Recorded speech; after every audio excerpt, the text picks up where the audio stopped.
উৎসবমুখর পরিবেশে চলছে ডাকসু নির্বাচনের প্রচার। এদিকে ডাকসুর প্রার্থীকে ধর্ষণের হুমকির ঘটনায় ৩ সদস্যের তদন্ত কমিটি গঠন করেছে বিশ্ববিদ্যালয় প্রশাসন।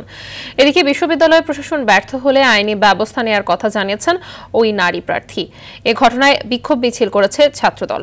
শিবিরের ভিপি প্রার্থী জানান, তাদের বিজয় ঠেকাতে ধর্ষণের হুমকিদাতার সঙ্গে শিবিরের নাম জড়ানো হয়েছে। বিস্তারিত রাকিব হাসানের রিপোর্টে। ডাকসু নির্বাচনের প্রার্থীদের যেন দম ফেলার সময় নেই, ছুটছেন ভোটারদের দ্বারে দ্বারে। শিক্ষার্থীদের মনে নিজের স্থান পাকাপোক্ত করতেই চেষ্টা চালাচ্ছেন তারা।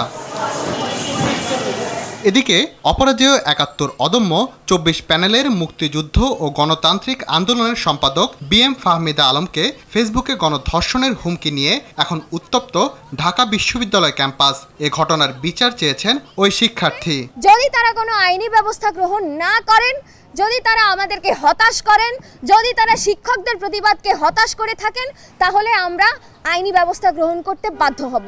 ফেসবুকে গণধর্ষণের হুমকিদাতা শিবিরের সঙ্গে জড়িত বলে অভিযোগ করে বিক্ষোভ মিছিল করেছে ছাত্রদল। ঢাকা বিশ্ববিদ্যালয়ের একজন শিক্ষার্থী তার মেয়ে সহপাঠীকে গণধর্ষণের ঘোষণা দিচ্ছে প্রকাশ্যে, এবং এখনো পর্যন্ত সে প্রকাশ্যে ঘুরে বেড়াচ্ছে।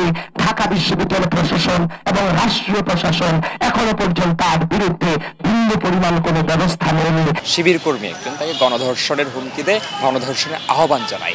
এর চেয়ে লজ্জাজনক ঘটনা ঢাকা বিশ্ববিদ্যালয়ে খুব কম হয়েছে।